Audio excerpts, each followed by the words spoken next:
What is going on, everybody? Welcome to today's video. As you can see, I am somewhat elevated right now. I'm out here doing a little bit of practicing, starting to run the gear, do some systems checks, see if everything's all good. Got a couple of new things to work with this year, so I'm out checking it out. But first off, just wanted to say thank you from the bottom of my heart for the support so far, as we just went past 250 subscribers. I can't tell you how much I very much appreciate it. Just feel so blessed. It makes me motivated and want to improve, and I'll continue to trying to get better, trying to do everything I can to bring a quality up to another level and do the best I can by you guys. So thank you. Hoping you're having an awesome week. Today's video, I wanted to talk a little bit about self-filming from the saddle, because it's a little different than filming in a normal hang-on or tree stand.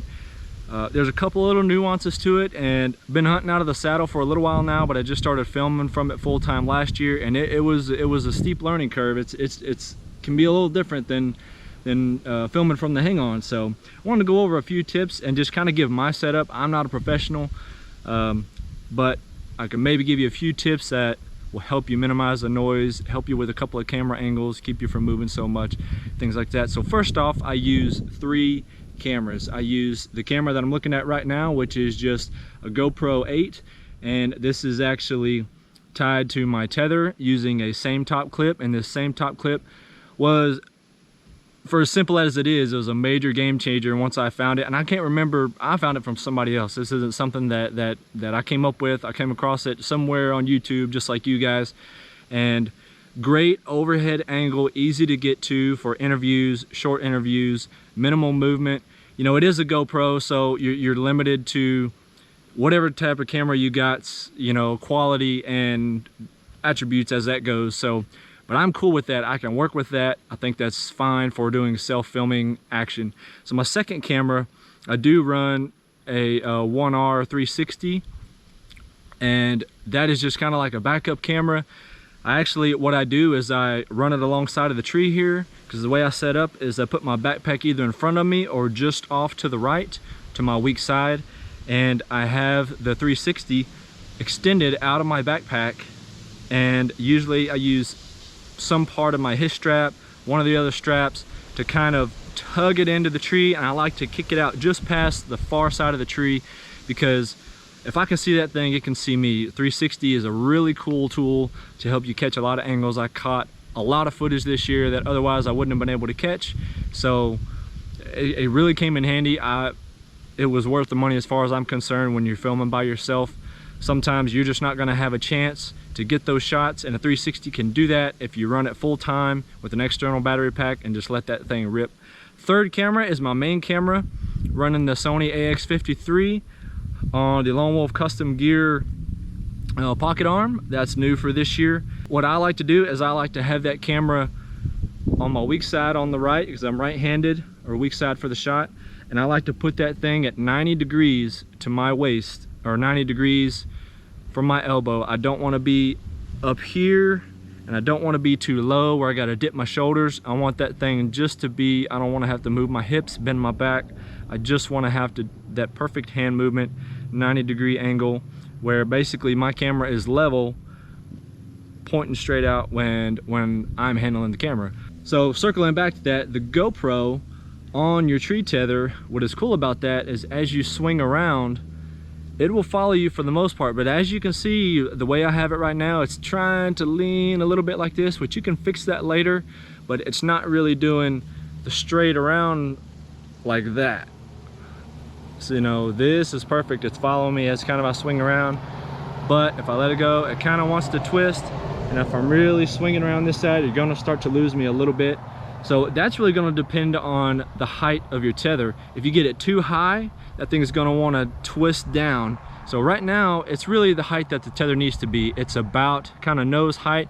If you bring it down just a little bit, maybe at chin height, that you will get more of that square movement as it follows you. So you can kind of get in the tree and practice with that and check out that angle as it follows you, or, you know, do your best, work with what you got and fix it later in your editing or something like that. The other thing about having the GoPro on the same top is I can unclip it just as quick, and I can swing around here and do a different angle interview if I want to. I can swing down here, I can do some ground shots, I can kind of get a shot of everything. It's basically like a quick connect. I can use the GoPro, throw it in slow motion, and I can do some quick little B-roll shots, get some footage, some things that I want to shoot, and then pop it right back up here, and you're good to go. So to me, that is just invaluable, just to be able to clip and go, pull it off, get a couple of little shots, get some close-up shots, do some slow-mo stuff of your equipment, or you know, all that fancy stuff that everybody likes to do these days. One other tip with the camera arm that I would like to point out. Now, it's gonna sound silly, but just bear with me. But especially with this Lone Wolf Custom Gear arm, it's kind of exaggerated. I like to start my camera arm in a triangle shape. Most camera arms are at least 2 to 3 arms. Mine has 3 arms, but what I've realized about the 3-arm camera arms, and even this one, when you leave it all folded up together for waiting on to see what first move you're going to make, when you go to try to move it, all the joints want to move together and it's a little bit harder to move. It typically doesn't move the way you want it to. So what I like to do is I form this triangle, and what that does is that sets up your movement for an easy forward movement and an easy circle around movement if you need to spin around and get the shot across your stomach out here to the left, or pull it back to you and spin it back to your right, or push it forward around the tree. From that little triangular position, from that camera arm, you can do all that regardless, other than having all 3 pieces lined up and trying to move it all at once. You got to kind of push one out, and you're trying to take advantage of that extended limb, or that you're trying to get that middle limb to push out first and then swing it around. These are the kind of things that you think about when you've been burned before and you get tired of the little intricacies and you're trying to fix everything. But just try it out and tell me what you think. And that's pretty much all you need to self-film for saddle hunting. You got becomes my main camera on my tether. Basically, the only reason I have this camera on the camera arm is for zoom, try to get a kill shot. But I'm gonna do all my interviews from here, all my talking and things like that. My bow is set up over here to my left side. First year using the his strap, everything looks good, feels good so far. I've already made some mistakes coming out here doing some trial runs. I stepped on my bow. I dropped my camera arm strap to the ground. I had to go down and get that. I forgot my arrows. Typical first run problems so far, but that's why we're coming out here running. It actually feels good, and it actually makes me feel a little excited to be up here in the trees. So, you know, some of the things that other people use that I don't are some head cameras. Sony has a real compact 4K camera that fits on the side of your head rather than a big GoPro strap. Don't put the GoPro on your head. You don't want to be reaching up doing this. I don't have a GoPro remote. It's probably something I should invest in. Oh, the wind's kicking up. But it's just easy enough for me to tell my GoPro to turn on, or I can just reach up with my hand and then pop the record button. I should probably get a remote. So if you guys think I should, just drop a comment below. But compared to this setup, I'm really looking for any tips for anybody else out there who's filming out of the saddle.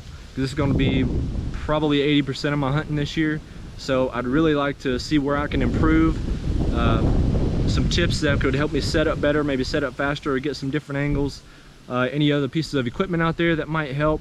I can't screw anything into the trees at the National Forest or anything like that, but I'll be hunting out of this on some private land too. So if there's some gadgets out there that you guys know of, I'd really like to learn about it and try to get better. But I like this system so far. It feels good. It's working out pretty cool. Well guys, thank you so much for stopping and checking out this video. I'll just say it again because I can't say it enough, is thank you for the support so far. Man, this wind's blowing. And if you made it this far, just go ahead and subscribe so you can take advantage of the giveaway associated with some of these milestones and then some. We're gonna set some bigger goals, but we're gonna give something back to you guys for the support so far. So I really appreciate it. We're gonna get some practice done in here and head back home, get some dinner. Gotta work tomorrow, so gonna enjoy it while we're here. Take advantage, get some shooting in. Thanks guys, hope you have a blessed week, and we'll see you in the next video. Oh, so long for now. I've grown so tired this time.